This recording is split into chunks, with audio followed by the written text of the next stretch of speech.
اعوذ باللہ من الشیطان الرجیم بسم اللہ الرحمن الرحیم الحمد للہ رب العالمین والصلاة والسلام علی اشرف الانبیاء والمرسلین سیدنا و مولانا ابی القاسم محمد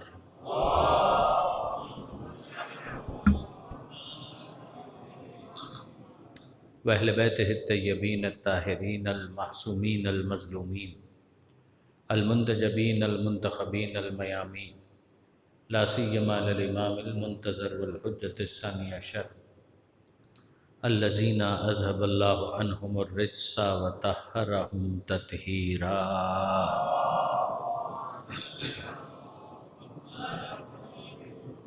واللعنۃ الدائمۃ الباقیۃ علی اعدائہم اجمعین من یوم ظلمہم الی قیام یوم الدین۔ رب اشرح لی صدری ویسر لی امری واحلل عقدۃ من لسانی یفقہوا قولی واجعلنی خالصا لوجہک الکریم یا اللہ۔ صلوات علی محمد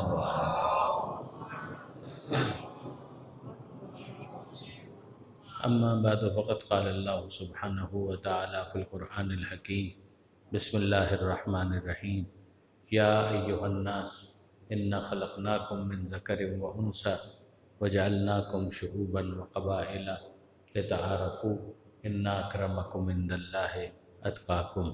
صلوات علی محمد و آل محمد۔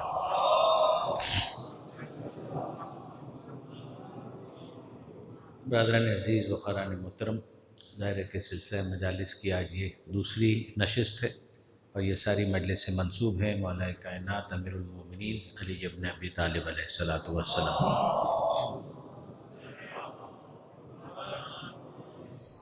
کل میں نے آپ کی خدمت میں سورہ یاسین کی آیتوں کو سرنامہ کلام میں تلاوت کرنے کا شرف حاصل کیا تھا، اور آج سورہ حجرات کی ایک مشہور آیت ہے کہ جس کی تلاوت کا شرف حاصل کیا گیا۔ یہ سورہ حجرات قرآن مجید کا 49واں سورہ ہے، 49th chapter of the holy book. اور سورہ حجرات کو سورہ حجرات کہنے کی وجہ یہ ہے کہ اس سورے میں پروردگار عالم نے حجرات کا تذکرہ کیا ہے۔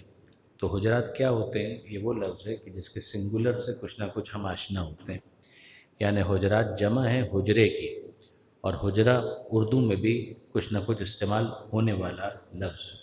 مکان کو حجرہ کہتے ہیں، کمرے کو حجرہ کہتے ہیں، کسی شخص کے بیٹھنے کی جگہ اس کو بھی حجرہ کہتے ہیں۔ تو عربی زبان کے اندر گھر کے لیے جو مختلف الفاظ استعمال ہوتے ہیں ان میں ایک لفظ تو بہت مشہور ہے بیت، جیسے بیت ختیجہ یعنی جناب ختیجہ سلام اللہ علیہ کا گھر۔ اسی طریقے سے ایک اور لفظ ہے حجرہ، اور یہ عجیب بات ہے کہ خود اگر آپ جناب سیدہ خاتون جنت حضرت بی بی فاطمہ زہرا سلام اللہ علیہ مدینہ منورہ میں جو بی بی کا بالآخر گھر تھا کہ جہاں پر وہ اور امیر المومنین رہا کرتے تھے، اس کو آج بھی اگر آپ کتابوں میں ٹریس کریں گے تو اس کا نام ہے حجرہ فاطمہ، کہ جناب خاتون جنت کا گھر حجرہ فاطمہ۔ تو یہ عجیب بات ہے کہ دونوں لفظ ہیں، دونوں کا مطلب تقریباً ایک جیسا ہے، بیت کا مطلب بھی گھر ہے اور حجرے کا مطلب بھی گھر ہے، مگر جب ماں کے تعلق سے ذکر آتا ہے مکہ میں کہ جہاں پر خدیجہ سلام اللہ علیہ رہا کرتی تھی، تو اس کو حجرہ ختیجہ نہیں کہا گیا، اس کو بیت ختیجہ کہا گیا۔ اور مدینہ منورہ میں جہاں پر سید عالم رہا کرتی تھی اس کو بیت فاطمہ کم کہا گیا، حجرہ فاطمہ زیادہ کہا گیا۔ کتابوں کے اعتبار سے اگر آپ دیکھیں تو آپ کو یہ ملے گا، باقی بالکل درست ہے، بیت کا مطلب بھی گھر کا ہے، اہل البیت کا لفظ اسی لیے استعمال ہوتا ہے کہ گھر والے، لیکن یہاں پر یہ لفظ حجرہ استعمال ہوا۔ اب اس کے بعد اگر آپ دیکھیں، آپ میں سے وہ احباب کہ جنہوں نے زیارتیں کی ہیں مدینہ منورہ کی تو وہ اس بات سے خوب واقف ہیں کہ وہاں پر 3 حجرے لائنز ہیں، اور ان 3 حجروں کو اور ان کے علاوہ بھی اور حجرے ہیں کہ جن کو ملا کر، باقی حجرے اس وقت آپ کو نظر نہیں آئیں گے، مگر ان سارے حجرات کو ملا کر ایک لفظ استعمال کیا جاتا ہے الحجرات، اور اس کے تعلق سے اس سورہ کو کہا گیا سورۃ الحجرات، کہ انہی میں پیغمبر اکرم کا بھی حجرہ تھا، انہی میں ازواج رسول کے بھی حجرات تھے کہ جہاں پر ازواج رسول رہا کرتی تھیں، اور اس تعلق سے سورہ حجرات میں پروردگار عالم نے ارشاد فرمایا کہ ان الذین ینادونک من وراء الحجرات اکثرهم لا یعقلون، کہ یقیناً وہ لوگ جو آپ کو حجرات کے پیچھے سے آواز دے رہے تھے ان میں سے اکثر وہ ہیں کہ جن کے پاس سمجھ نہیں ہے، جن کے پاس عقل ہی نہیں ہے، جن کے پاس بدھی نہیں ہے، جن کے پاس سمجھ نہیں ہے۔ کیا مطلب ہوا اس کا؟ یہ اس کا بیک گراؤنڈ ہے، اور جو میں آپ سے عرض کر رہا ہوں اس میں کوئی اختلاف نہیں پایا جاتا کہ حجرات جہاں پر پیغمبر اکرم رہا کرتے تھے انہی میں سے ایک حجرہ، پیغمبر اکرم اپنے حجرے میں تھے اور باہر سے کچھ افراد نے پیغمبر اکرم کو آواز دینا شروع کی۔ انتظار نہیں کیا کہ پیغمبر اکرم خود تشریف لے آئیں، بلکہ انہوں نے آواز دینا شروع کی۔ تو ظاہر ہے کہ پیغمبر اکرم کے آرام میں مخل ہو رہے، پیغمبر اکرم کو ڈسٹرب کر رہے تھے، اور جب وہ پیغمبر اکرم کو اس طرح سے آواز دے رہے تھے تو یوں اگر آپ دیکھیں تو ایک سمپل سا ایک ایشو ہے، مگر پروردگار عالم کو اتنا ناگوار گزرا کہ پروردگار عالم نے اس پر گرفت کی، اور یہ کہہ کر گرفت کی کہ ان الذین ینادونک من وراء الحجرات، کہ جو آپ کو حجرات کے پیچھے سے آواز دے رہے تھے انہوں نے انتظار نہیں کیا، they should have waited کہ پیغمبر اکرم خود تشریف لاتے، مگر یہ جو بدتمیزی انہوں نے کی ہے اس بدتمیزی پر پروردگار گرفت کرتے ہوئے کہہ رہا ہے کہ ان میں سے اکثر وہ ہیں کہ جن کو ایٹیکیٹس نہیں آتے، جن کو ایتھکس کا نہیں پتہ، جن کو اخلاقیات کا نہیں پتہ، ان میں سے اکثر وہ ہیں کہ جو اپنی عقل کو استعمال کرنا جانتے ہی نہیں ہیں۔ اس آیت کو اپنے ذہن میں رکھیے اور اس کے بعد اندازہ کیجئے کہ کتنی بدتمیز قوم تھی کہ جس سے پیغمبر اکرم کو سامنا پڑا۔ اور یہ وہ افراد ہیں، میں نام نہیں لوں گا، یعنی اگر آپ یقیناً جاننا چاہیں اور آپ کو تجسس ہو تو آپ صحیح بخاری میں جا کر نام دیکھیے گا، میں نام نہیں لے رہا، اسی سے آپ اندازہ کر سکتے ہیں کہ کن لوگوں کے نام اس میں موجود ہوں گے، مگر اگر آپ دیکھنا چاہیں تو صحیح بخاری کے اندر نام دیکھیے، لکھے ہوئے آپ کو ملیں گے، صحیح بخاری کے اندر یہ نام لکھے ہوئے ہیں۔ ابن تیمیہ کہ جو شیعوں کی رد میں کتاب انہوں نے لکھی ہے، اور آج بھی جو وہابی افکار کی بنیاد ہے اس کے پیچھے اگر آپ ٹریس کریں گے تو ابن تیمیہ کا ورک ہے، یعنی ساری وہابیت وہ چلی جاتی ہے محمد ابن عبد الوہاب تک، اور محمد ابن عبد الوہاب کا سارا کنکلوژن ڈرا ہوتا ہے کس کے تھیسس کی بنیاد پر؟ وہ ابن تیمیہ ہے، اور ابن تیمیہ نے جو شیعوں کی رد میں کتاب لکھی ہے اس کا نام ہے منہاج السنہ، اس کو پڑھیں، دیگر کتابیں پڑھیں، آپ کو وہ سارے نام مل جائیں گے، اور بڑے بڑے نام کہ جنہوں نے یہ کام کیا تھا، کہ جن کی پروردگار عالم یہاں پر گرفت کر رہا ہے کہ ان کو تو عقل ہی نہیں ہے، ان کو تو سمجھ ہی نہیں ہے۔ اب اگر آپ مجھ سے توقع کریں کہ میں ان کا نام ممبر سے لوں تو انصاف کی بات یہ ہے کہ میں بالکل بھی پسند نہیں کروں گا۔ جیسے کہ میں جب کبھی ایسے کسی مرحلے پر پہنچتا ہوں تو مجھے مرحوم استاد علامہ طالب جوہری صاحب کا وہ جملہ یاد آتا ہے، وہ فرمایا کرتے تھے کہ ممبر مبارک ناموں کے لیے ہے، منحوس ناموں کے لیے نہیں ہے۔ درود بھیجیے گا محمد و آل محمد۔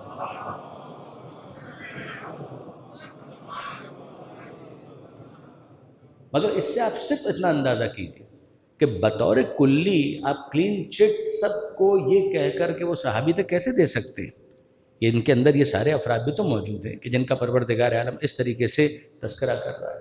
نہیں، سنیے، یہی سورہ حجرات ہے، یہ تو اس کی وجہ تسمیہ ہوگی نا کہ ریزن کیا تھا اس سورہ کا نام سورہ حجرات کیوں پڑا۔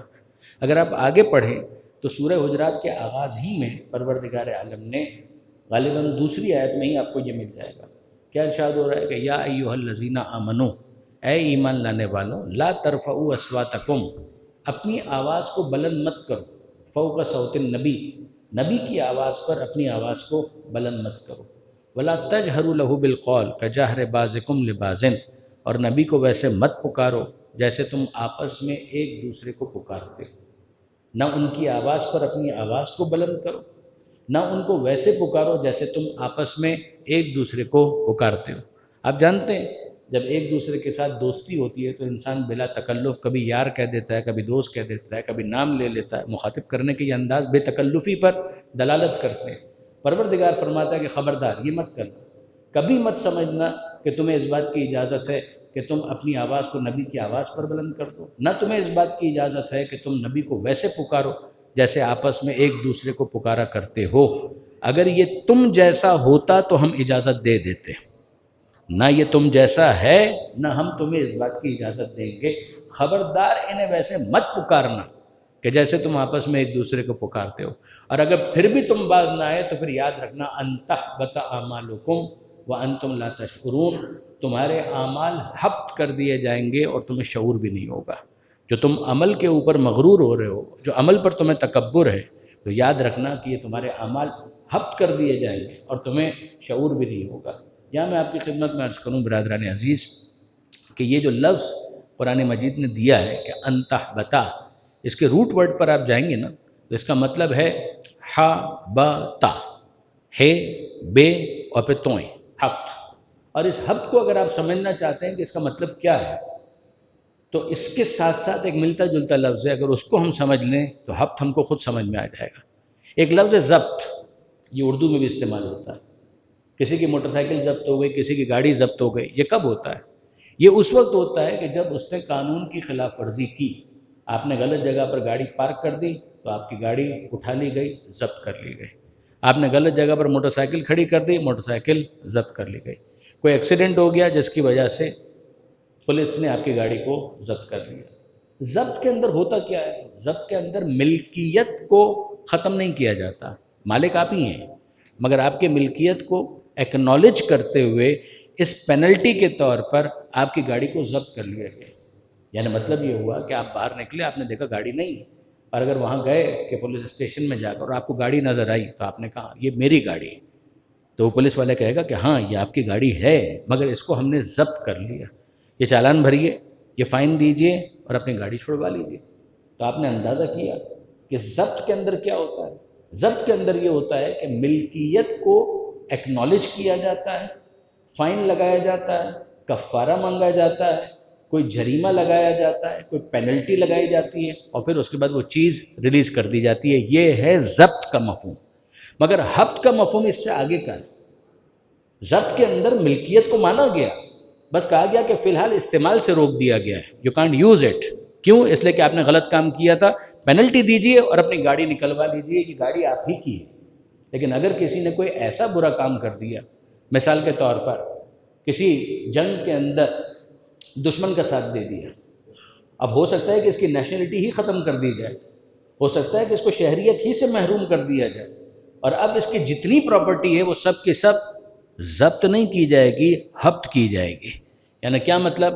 اب اگر وہ گیا کہ جناب میری پراپرٹی ہے، یہ میری چیز ہے، اس کو چھوڑ دو، جواب ملے گا کون سی گاڑی، کیسی گاڑی، کون سا مکان، کیسا مکان. تم نے کام ایسا کر دیا ہے کہ ہم تمہاری ملکیت ہی کا انکار کرتے ہیں. اب یہ چیز تمہاری ہے ہی نہیں، تمہاری ملکیت ہی سے خارج ہے، ہم تم کو اس کا مالک ہی تصور نہیں کرتے. آپ نے غور فرمایا، ضبط کے اندر ملکیت کو ایکسیپٹ کیا گیا مگر کہا گیا جرمانہ دو اور ریلیز کرواؤ. حبط کے اندر کہا گیا کون سی گاڑی، کون سا مکان، یہ تمہارا مکان ہی نہیں ہے، یہ تمہاری گاڑی ہی نہیں ہے، یہ سب کا سب تمہارے کاغذات جو ملکیت کے ہیں تمہارے منہ پر مار دیے جائیں گے، کچھ قبول نہیں کیا جائے گا. اب اندازہ کیجئے کہ پروردگار عالم یہ نہیں فرما رہا کہ اگر کسی نے مصطفیٰ کی گستاخی کی تو اس کے اعمال ضبط کر لیے جائیں گے. پروردگار فرما رہا ہے اگر میرے مصطفیٰ کے ساتھ کسی نے گستاخی کی، اعمال ضبط نہیں ہوں گے، اعمال حبط کر دیے جائیں گے. اگر کسی نے آواز بلند کی مصطفیٰ کی آواز پر تو اس کے اعمال حبط کر دیے جائیں گے. اگر ویسے پکارا کہ جیسے آپس میں یاروں کو پکارا جاتا ہے تو اس کے اعمال حبط کر دیے جائیں گے. اب میں صرف آپ کے سامنے سینیریو رکھتا ہوں، آپ مجھے بتائیے کہ اگر پیغمبر اکرم کہیں کہ کاغذ اور قلم دے دو، اگر پیغمبر اکرم کہیں کہ کاغذ اور قلم دے دو اور سامنے سے کوئی کہے کہ یہ ہذیان بک رہے ہیں، تو آواز بلند ہوئی یا نہیں ہوئی؟ ویسے تو عمل کا پتہ ہی کہاں تھا، مگر اگر کچھ تھا تو بھی وہ منہ پر مار دیا جائے گا کہ مصطفیٰ کے گستاخ کا عمل نہیں رہتا. درود بھیجیے محمد و آل محمد.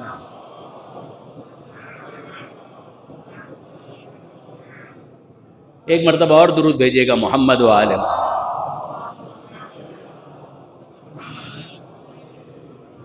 یہ قرآن مجید کا مستقل ایک موضوع آپ کہہ سکتے ہیں کہ کب اعمال حبط کر دیے جاتے ہیں، یعنی کب ایک انسان اتنا بدبخت ہو جاتا ہے کہ اپنے ہی اعمال کے اوپر خود کش بمبار بن کے سوار ہو جائے اور ان کو فنا کر کے رکھ دے. یہ ایک موقع ہے کہ جہاں پر پروردگار عالم نے ارشاد فرمایا. یہ سورہ حجرات کی آیت میں نے آپ کے سامنے رکھی، اور اب اگر آپ ایک اور موقع تلاش کریں تو سورہ محمد 47واں سورہ ہے. پیغمبر اکرم کے نام پر یہ سورہ ہے، سورہ محمد، اور بہت طولانی سورہ نہیں ہے. اگر آپ اس کو کھولیں گے تو شاید سیکنڈ پیج پر ہی آپ کو یہ آیت مل جائے گی کہ جہاں پر پروردگار عالم نے پھر یہ ارشاد فرمایا کہ ذالک بأنہم کرہوا ما انزل اللہ فاحبط اعمالہم. یہ ناراضی کا اظہار ہو رہا ہے، پروردگار عالم اپنے اینگر کو ایکسپریس کر رہا ہے. ذالک بأنہم کرہوا، یعنی یہ جو ہم ناراض ہیں تو کیوں ہیں؟ یہ اس لیے ہے کہ ان کو بہت برا لگا، کرہو ان کو برا لگا، کیا برا لگا؟ ما انزل اللہ، جو اللہ نے نازل کیا وہ ان کو برا لگا۔ توجہ کیجئے گا، جو اللہ نے نازل کیا یہ ان کو بہت برا لگا، تو جو ان کو بہت برا لگا وہ خدا کو بہت برا لگا، جو اللہ نے نازل کیا وہ انہیں بہت برا لگا، اور یہ جو ان کو برا لگا وہ خدا کو بہت زیادہ برا لگا۔ تو پھر پروردگار نے کس طریقے سے ان کو سزا دی؟ پروردگار فرماتا ہے ذالک بأنہم کرہوا ما انزل اللہ، ان کو برا لگا جو اللہ نے نازل کیا، فأحبط اعمالہم، تو اللہ نے ان کے اعمال کو حبط کر دیا۔ نوٹ کیا آپ نے؟ پھر وہی لفظ حبط ہے کہ جو ہمارے سامنے آ گیا۔ اور یہ کیوں آیا؟ حبط عمل کا اعلان کیوں ہو رہا؟ یہ اس لیے ہو رہا ہے کہ انہیں برا لگا، جو اللہ نے نازل کیا وہ ان کو برا لگا۔ تو ہم کو سمجھ میں آ گیا ایک قاعدہ کہ جو اللہ نازل کرے وہ اگر کسی کو برا لگے تو پھر اس کے اعمال نہیں رہتے، وہ اعمال حبط کر دیے جاتے ہیں۔ اب میں آپ کو دعوت دیتا ہوں کہ غدیر کے میدان میں آیت کون سی نازل ہوئی تھی؟ غدیر کے میدان میں آیت کون سی نازل ہوئی تھی؟ اعلان پروردگار کا ہے کہ جو اللہ نے نازل کیا وہ اگر کسی کو برا لگا تو پھر عمل حبط کر دیا جاتا ہے۔ غدیر میں آیت کیا نازل ہوئی تھی؟ یا ایھا الرسول بلغ ما انزل الیک من ربک، اے رسول پہنچا دیجئے وہ کہ جو آپ کے رب کی طرف سے پہلے ہی آپ پر نازل کیا جا چکا۔ یہ اعلان مولائیت ہے کہ جو خدا نے نازل کیا۔ اب اگر علی کی ولایت کسی کو بری لگتی ہے تو پھر وہ عمل کی خیر منع ہے، پھر پروردگار عالم کی بارگاہ میں اس کے عمل کا کوئی اعتبار نہیں ہے۔ درود بھیجئے محمد و آل محمد۔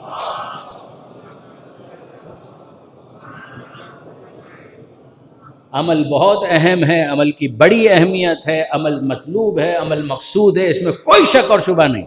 خدا کو نماز بھی چاہیے، خدا کو روزہ بھی چاہیے، خدا کو حج بھی چاہیے، خدا کو عزاداری بھی چاہیے، خدا کو نیکی بھی چاہیے، صدقہ بھی چاہیے، سب چاہیے، مگر یاد رکھیے کہ پروردگار عالم کو یہ اس سے چاہیے کہ جس کے دل میں دو چیزیں کم سے کم ہوں، مصطفیٰ کا احترام ہو، علی کی ولایت ہو۔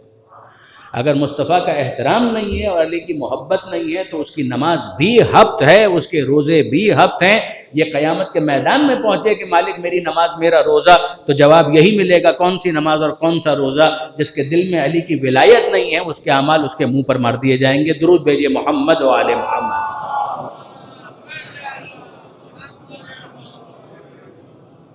بس برادران عزیز، میں نے آپ کو واقعاً ان تمہیدی مراحل کے اندر زحمت دی، مگر میں عرض یہ کرنا چاہ رہا تھا کہ یہ حبط عمل یہ ایک مستقل موضوع ہے کہ جو ہمیں قرآن مجید کے اندر مختلف آیات کے ضمن میں نظر آتا ہے۔ ہماری بات ہو رہی تھی سورہ حجرات پر، جہاں پروردگار عالم نے یہ بھی ارشاد فرمایا۔ یہ سورہ حجرات اخلاقی تعلیمات کے اعتبار سے بہترین سوروں میں شمار ہوتا ہے۔ غیبت کا موضوع آپ عام طور پہ سنا کرتے ہیں، اس سے متعلق آیتیں بھی اس کے اندر موجود ہیں۔ پیغمبر اکرم سے گفتگو کا پروٹوکول جیسے کہ بات ہوئی اس سورے کے اندر ڈسکس ہوا ہے۔ اسی میں وہ بہت مشہور آیت کہ جس میں پروردگار عالم نے برتری کا اور فضیلت کا معیار بیان کیا، وہ آیت بھی اسی سورے میں جس کو میں نے صنمہ کلام میں تلاوت کرنے کا شرف بھی حاصل کیا تھا۔ ارشاد ہوتا ہے کہ یا ایھا الناس انا خلقناکم من ذکر و انثی، اے انسانوں، تمام انسانوں سے خطاب، انا یقیناً ہم نے، خلقناکم تم کو پیدا کیا، من ذکر و انثی ایک مرد سے اور ایک عورت سے ہم نے تم کو پیدا کیا۔ پیدا کرنے والے ہم ہیں۔ خلقناکم ہم نے تم کو پیدا کیا، من ذکر و انثی ایک مرد اور ایک عورت کے ذریعے سے پیدا کیا۔ ایک مسئلہ تو یہیں پر پروردگار نے حل کر دیا، خالق وہ ہے مگر ماں باپ کے وسیلے کو استعمال کرتا ہے۔ خالق خدا ہے، بے شک خدا خالق ہے، مگر پروردگار ہر ایک کو آسمان سے ٹپکا نہیں دیتا، بلکہ پروردگار عالم ماں باپ کے وسیلے کو استعمال کرتا ہے۔ تو آپ غور فرمائیے کہ اگر کوئی شخص یہ کہے کہ نہیں مالک جب تو خالق ہے تو براہ راست پیدا کر دے، تو پروردگار اس طرح کی دعاؤں کو ردی کی ٹوکری میں ڈال دیا کرتا ہے کہ جس کو ہم وسیلہ بنانا چاہتے ہیں اس کے بنانے جانے پر تمہیں اعتراض کا حق کیا ہے؟ ہم تو اس حد تک اس میں سنجیدہ ہیں کہ جس کو ہم نے وسیلہ بنایا ہے وہ ماں باپ ہے تو وسیلہ ہے، تو ہم تم سے یہ کہتے ہیں کہ خبردار ماں باپ کے سامنے اف بھی نہ کہنا، ان کے ساتھ گستاخی مت کرنا۔ آپ نے غور فرمایا؟ اسی سے ہم کو سمجھ میں آتا ہے کہ خالق اپنی عبادت چاہتا ہے اور اپنے وسیلے کا احترام چاہتا ہے۔ خالق اپنی عبادت چاہتا ہے کہ میری عبادت کرو، قضا ربک الا تعبدوا الا ایاہ وبالوالدین احسانا، طے ہے کہ عبادت صرف اور صرف خدا کی ہوگی اور والدین کے ساتھ اچھا سلوک کرو۔ آیت سنیے، یا ایھا الناس، اے انسان، انا خلقناکم، ہم نے تم کو پیدا کیا، من ذکر و انثی، ایک مرد اور ایک عورت سے پیدا کیا، وجعلناکم شعوبا وقبائل، ہم نے تم کو مختلف قوموں میں، قبیلوں میں ہم نے رکھا، کمیونٹیز کے اندر، قبیلوں کے اندر ہم نے تم کو پلیس کیا کہ وہ اس قبیلے میں ہوگا، یہ اس قبیلے میں ہوگا، یہ کام ہم نے کیا۔ آپ غور کیجئے، ماں باپ سے نسبت پر بھی خدا کو کوئی اعتراض نہیں، بلکہ پروردگار اس بات کو ہائی لائٹ کر رہا ہے، ایک ماں اور ایک باپ کے ذریعے سے ہم نے پیدا کیا، تمہیں قوموں کے اندر، قبیلوں کے اندر ہم نے رکھا۔ یہ کیوں کیا ہم نے؟ لتعارفوا، تاکہ تمہارا تعارف ہو سکے، تاکہ تمہارا انٹروڈکشن ہو سکے۔ اگر یہ حوالے سارے مائنس ہو جائیں گے تو پھر تمہارا تعارف نہیں ہو سکے گا، تمہارا انٹروڈکشن نہیں ہو سکے گا۔ یعنی بہت سارے افراد، یعنی اس کو بالکل لائٹر نوٹ پر سنیے گا، بعض اوقات کیا ہوتا ہے برادران عزیز کہ دین کا ناقص فہم بہت غلط فہمیاں پیدا کرتا ہے، بہت زیادہ، اتنی غلط فہمیاں پیدا کرتا ہے کہ انسان یہ کہتا ہے کہ بھئی یہ تو دین کی تعلیمات کے خلاف ہے۔ کیا دین کی تعلیمات کے خلاف ہے؟ کہ قبیلے کی بات کی جائے، قوم کی بات کی جائے، کمیونٹی کی بات کی جائے، ہم اس شہر کے ہیں، ہم اس گاؤں کے ہیں، ہم اس ملک کے ہیں، اگر یہ کیا گیا تو اس کا مطلب تو یہ ہے کہ ہم دین کے خلاف چلے گئے۔ Absolutely wrong. یعنی اتنا بڑا دھوکہ اپنے آپ کو دینا دین کے نام پر بہتان محض ہے۔ یعنی میں عرض یہ کرنا چاہ رہا ہوں کہ ہوا یہ تھا کہ ایک دفعہ، یہ اب تو کئی سال ہو گئے، شاید 10 سال ہو گئے، حضرت علامہ طالب جوہری صاحب، ان کے گھر پر ہم لوگ بیٹھے ہوئے۔ اب ظاہر ہے کہ وہاں پر تو مجھے اچھی طریقے سے یاد ہے، شعراء بھی تشریف لاتے تھے، فلسفی بھی تشریف لاتے تھے، بڑے بڑے دانشور بھی تشریف لاتے تھے، اور وہاں پر مجھے بیٹھنے کا بہت موقع ملا، استفادے کا بہت موقع ملا۔ لیکن وہاں پر جہاں بڑے بڑے لوگ تشریف لاتے تھے تو وہاں پر کچھ ایسے بھی آتے تھے کہ جن کو گمان ہوتا تھا کہ وہ بھی کچھ ہیں۔ ایک تو ہے سیکھنے کا ایک انداز ہوتا ہے، اور واقعی اگر کسی جگہ اس کی ایکسپرٹیز ہے تو سر آنکھوں پر، ہاتھوں کو بوسہ دے کر استفادہ کرنا چاہیے۔ مگر ایک شاید آپ نے اصطلاح سنی ہو، کچھ افراد ہوتے ہیں جن کو کہتے ہیں فلسفی۔ یہ کچھ ہوتے ہیں کہ جو فلسفہ شناس ہوتے ہیں، خود فلسفی نہیں ہوتے ہیں، وہ فلسفہ شناس ہوتے ہیں۔ جیسے آپ فلسفی کہیں گے سقراط کو، ارسطو کو، یہ فلسفی ہیں، ملا صدرہ یہ فلسفی ہیں۔ کچھ افراد ہوتے ہیں جن کو کہتے ہیں فلسفہ شناس، کہ وہ خود شاید فلسفی نہ ہو، انہوں نے کوئی نظام فلسفہ نہ دیا ہو، لیکن فلسفہ ہے کیا وہ ان کو بہت اچھی طرح سے پتہ ہوتا ہے۔ ایسے بھی دانشور ہوتے ہیں، بڑے بڑے لوگ گزرے۔ سید محمد تقی کو آپ اسی میں رکھیں گے، فلسفہ شناس، اور کیسے فلسفہ شناس۔ برٹرینڈ رسل کو آپ اسی کے اندر رکھیں گے، فلسفہ شناس۔ ان کے افکار سے آپ اختلاف کریں، اتفاق کریں، وہ الگ بات ہے، لیکن یہ کہ آپ کہیں گے فلسفہ شناس۔ شہید آیت اللہ مرتضیٰ مطہری، ان کے بارے میں بھی بعض افراد کہتے ہیں کہ وہ فلسفی تھے، بعض کہتے ہیں فلسفہ شناس تھے۔ تو یہ تو ٹھیک ہے۔ ایک اور اصطلاح ہے، اس کو کہتے ہیں متفلسفی، یعنی وہ فلسفہ نہیں جانتا مگر اس کو شو یہ کرنا ہوتا ہے کہ جیسے مجھ سے زیادہ فلسفہ کسی کو نہیں آتا۔ تو یہ علامہ دہر سمجھنے والے اپنے آپ کو جاہل محض افراد بھی بہت ہوتے ہیں۔ تو اتفاق ایسا ہوا کہ نام میں اسی لیے نہیں لے رہا کسی کا بھی کہ آپ کا گمان کسی طرف نہ جائے، ویسے بھی آپ میں سے اکثر، بلکہ شاید 99% کسی کو معلوم بھی نہیں ہوگا کہ میں کس کی بات کر رہا ہوں۔ تو ہوا یہ کہ وہاں پر گفتگو ہو رہی تھی اور دین کی تعلیمات پر وہ معترض تھے۔ دین یعنی وہاں پر تو ملحد بھی آ رہے تھے، خدا کے منکر بھی آ رہے تھے، سبھی آ کر بیٹھ رہے تھے، بہترین موحد بھی، بہترین ملحد بھی، اور ایک علمی گفتگو بھی ہو رہی تھی، کبھی اس طرح کے سطحی باتیں بھی ہو جاتی تھی۔ تو ہوا یہ کہ ان میں سے کسی نے ایک دفعہ کہا، اور نشانے پر میں تھا، تو انہوں نے کہا کہ قرآن یہ کہتا ہے کہ کوئی عربی نہیں ہے، کوئی اجمی نہیں۔ قرآن یہ کہتا ہے کہ کوئی عربی نہیں ہے، کوئی اجمی نہیں، کوئی گورا نہیں ہے، کوئی کالا نہیں۔ قرآن یہ کہتا ہے۔ اچھا، ایک دفعہ کوئی کہے اور اس کے بعد خاموش ہو جائے تو ٹھیک ہے، ہم بھی نظر انداز کر دیں۔ جب 2 مرتبہ، 3 مرتبہ، 4 مرتبہ اسی انداز سے وہ اصرار کے ساتھ کہے جا رہے ہیں قرآن یہ کہتا ہے کہ کوئی عربی نہیں، کوئی اجمی نہیں، کوئی گورا نہیں ہے، کوئی کالا نہیں، تو پھر میں نے ان سے یہ کہا کہ برادر محترم، یہ قرآن سامنے موجود ہے، ابھی یہاں پر ہم چند گھنٹے بیٹھے ہیں، تو آپ ایک زحمت کیجئے کہ قرآن کھول کر اس آیت کی طرف ہماری بھی رہنمائی کیجئے جس میں خدا یہ کہہ رہا ہے کہ کوئی گورا نہیں ہے، کوئی کالا نہیں ہے، کوئی عربی نہیں ہے، کوئی اجمی نہیں ہے۔ کہاں ہے خود؟ قرآن کے اندر؟ کس آیت کے اندر؟ قرآن میں کہیں آپ کو یہ نہیں ملے گا کہ عربی عربی نہیں ہے. قرآن میں آپ کو کہیں نہیں ملے گا کہ اجمی اجمی نہیں ہے. قرآن میں آپ کو کہیں نہیں ملے گا کہ گورا گورا نہیں ہے. قرآن میں آپ کو کہیں نہیں ملے گا کہ کالا کالا نہیں ہے. اور آپ انصاف سے مجھے بتائیے قرآن یہ کیسے کہے گا کہ گورا گورا نہیں، کالا کالا نہیں؟ یہ تو فیکچولی انکریکٹ ہوگا. اگر کسی کا رنگ گورا ہے تو کیا وہ گورا نہیں ہے؟ کسی کا رنگ کالا ہے تو کیا وہ کالا نہیں ہے؟ کسی کا رنگ اگر براؤن ہے تو اس کو آپ براؤن نہیں کہیں گے تو کیا کہیں گے؟ یعنی میں آپ کے سامنے اور آسان کرتا ہوں، یہ بتائیے اس ابا کا رنگ کیا ہے؟ اس ابا کا رنگ کالا ہے. تو میرے یہ کہنے کا کیا مطلب ہے کہ کوئی گورا گورا نہیں ہوتا، کوئی کالا کالا نہیں ہوتا؟ اس کا رنگ کالا ہے، مجھے نظر آ رہا ہے. اگر کوئی کلر بلائنڈ ہو تو الگ بات. فیکچوئل پوزیشن یہ ہے کہ اس کا رنگ سیاہ ہے، تو میرے انکار کرنے سے کیا اس کا سیاہ رنگ تبدیل ہو جائے گا؟ مجھے بتائیے یہ پنکھا جو آپ کو نظر آ رہا ہے اس کا رنگ کیا ہے؟ سفید ہے.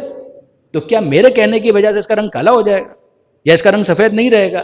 بات معقول ہی نہیں ہے. چھت کا رنگ کیا ہے؟ سفید ہے. تو کیا میرے انکار کرنے سے یا آپ کے یا کسی کے بھی انکار کرنے سے اس کا رنگ تبدیل ہو جائے گا؟ قطعاً تبدیل نہیں ہوگا. پروردگار عالم نے یہ نہیں کہا کہ گورا گورا نہیں ہے، کالا کالا نہیں ہے. پروردگار عالم نے نہیں کہا کہ عربی عربی نہیں ہے، اجمی اجمی نہیں ہے. عربی عربی ہے، ایرانی ایرانی ہے، سندھی سندھی ہے، پنجابی پنجابی ہے، گجراتی گجراتی ہے، لکھنؤ والا لکھنؤ والے کا ہے، وہیں کا رہنے والا ہے. بالکل صحیح بات ہے، اسے اس کا ایک تعلق ہے. پروردگار عالم کو اس نسبت پر کوئی اعتراض نہیں ہے، بلکہ خدا کہہ یہ رہا ہے کہ ہم نے تمہیں ایک ماں اور ایک باپ کے ذریعے سے پیدا کیا، قبیلوں میں قوموں میں ہم نے تم کو رکھا، لتعارفوا، تاکہ تمہارا تعارف ہو سکے. ورنہ تمہارا تعارف کیسے ہوگا؟ یعنی اس کو سمجھانے کے لیے میں آپ کے سامنے ایک مثال رکھتا ہوں. ہم حج پر جاتے ہیں، کربلا جاتے ہیں. حج پر عام طور پر کبھی 20 لاکھ 15 لاکھ 25 لاکھ لوگوں کا مجمع ہوتا ہے. کربلا کروڑ 1.5 کروڑ 2 کروڑ لوگ موجود ہوتے ہیں. جہاں پر اتنا مجمع ہوگا تو وہاں پر لوگ گم بھی ہو جائیں گے، اور وہاں پر پھر اعلان بھی ہوتا ہے کہ بھئی اگر کوئی گم ہو جائے تو وہاں پر آ جائے، یا اگر کسی کا کوئی رشتہ دار گم ہو جائے تو وہاں جائے تاکہ اعلان ہو سکے. اب میں آپ سے پوچھتا ہوں کہ اگر کسی ایسے دیندار انسان کا دوست گم ہو جائے کہ جو اسی فلسفے کا قائل ہے کہ کوئی گورا گورا نہیں ہوتا، کوئی کالا کالا نہیں ہوتا ہے، کوئی عربی عربی نہیں ہوتا، کوئی اجمی اجمی نہیں ہوتا، اور وہ جا کر کہے صاحب میں بہت گھبرایا ہوا ہوں، پریشان ہوں، کیا ہوا؟ کہ میرا دوست گم ہو گیا. کہا بتائیے بتائیے اس کا نام کیا تھا؟ کہا نام میں تو میں نہیں مانتا، نام میں تو میں مانتا ہی نہیں. کیا مطلب نام میں نہیں مانتے؟ کہا یہ کیا نام کیا ہوتا ہے؟ یہیں سے تو ڈیوائڈ شروع ہو جاتی ہے. اللہ کا بندہ تھا، اللہ کا بندہ تھا جو گم ہو گیا، تو کیا لکھوں بھائی؟ نام کیا لکھوں؟ کہ اللہ کا بندہ تھا. اچھا چلو باپ کا ہی نام بتا دو. میں اس کے نام کے بارے میں کہہ رہا ہوں کہ میں نہیں بتاؤں گا، تو باپ کا نام کیوں بتاؤں؟ باپ بھی اللہ کا بندہ تھا. اب یہ جو اعلان کرنے والا ہے وہ سٹپٹا رہا ہے، ارے ماں کا ہی نام بتا دو. جب وہ اللہ کا بندہ تھا، اس کا باپ بھی اللہ کا بندہ تھا، تو ماں اللہ کی کنیز تھی. بس یہ ہے، میں اس میں نہیں مانتا ہوں، نام وام میں نہیں مانتا. اچھا پھر اس کے بعد چلو یہی بتا دو کہ اس کا رنگ کیا تھا. کہا یہی تو اسلام کب گورے کالے کی بات کرتا ہے؟ میں تو اس کو قبول ہی نہیں کرتا. صبغۃ اللہ، خدائی رنگ میں رنگا ہوا تھا، خدائی رنگ میں رنگا ہوا. اچھا تو اللہ کا بندہ تھا، باپ بھی اللہ کا بندہ تھا، ماں اللہ کی کنیز تھی، رنگ خدائی رنگ میں رنگا ہوا تھا. اچھا یہ بتا دو میرے بھائی کہ کس علاقے کا رہنے والا تھا؟ کہ علاقے کو تو ہم مانتے ہی نہیں، اللہ کی زمین پر رہتا تھا، اللہ کی زمین پر رہتا تھا. اچھا اب یہی بتا دو کہ بھائی اس کا رنگ کیا تھا؟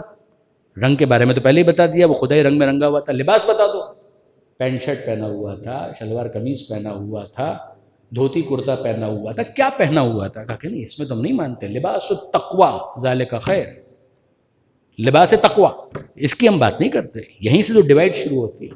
اب آپ مجھے بتائیے کہ اس کا اعلان کیسے ہو؟ اس کا اعلان کیسے ہو؟ اللہ کا بندہ ہے، باپ بھی اللہ کا بندہ ہے، ماں اللہ کی کنیز ہے، خدائی رنگ میں رنگا ہوا ہے، لباس تقویٰ پہنا ہوا ہے، زمین اللہ کی زمین، کسی علاقے کا نام لینے کے لیے تیار نہیں، کوئی شہر بتانے کے لیے تیار نہیں، کوئی ملک بتانے کے لیے تیار نہیں، کچھ. اعلان کیسے ہو؟ اعلان کا مطلب تعارف، تو اعلان کیسے ہو؟ یقین کیجئے کہ میں نے بہت سوچا تو یہ اعلان اس طرح کا ہوگا، ایک اللہ کا بندہ گم ہو گیا ہے، جس اللہ کے بندے کو ملے وہ اس اللہ کے بندے کو پہنچائے. اس کے علاوہ اس کا کوئی اعلان نہیں ہو سکتا. ایک اللہ کا بندہ گم ہو گیا، جس اللہ کے بندے کو ملے وہ اس اللہ کے بندے کو پہنچا دے. اب میں آپ کے سامنے اس کو تھوڑا سا سنجیدہ بناتا ہوں. یہ اعلان کر دیا، یہ اعلان کر دیا. وہ اعلان تو چاہ رہا تھا، دوست گم تو ہوا ہے، یہی اعلان کر دیا کہ ایک اللہ کا بندہ گم ہو گیا، جس اللہ کے بندے کو ملے وہ اس اللہ کے بندے کو پہنچا دے. اور وہ ایک صاحب کسی اللہ کے بندے کو لے آئے، اللہ کا ہی بندہ ہے، لے کر آئے، کہا کہ یہ ہے آپ کا دوست. انہوں نے کہا نہیں یہ تو نہیں ہے. کہ جو کریڈینشلز آپ نے بتائے تھے وہ سب اس کے اندر پورے ہیں. اللہ کا بندہ بھی ہے، اللہ کا بندہ ہے، اس کا باپ بھی اللہ کا بندہ ہے، اس کی ماں اللہ کی کنیز ہے، خدائی رنگ ہے، لباس تقویٰ بھی ہے، سب کچھ ہے، خدا کی زمین پر رہتا ہے. کہا کہ نہیں یہ وہ نہیں ہے. اس کا مطلب کیا ہے؟ کیوں اوور اسمارٹ بن رہے ہیں؟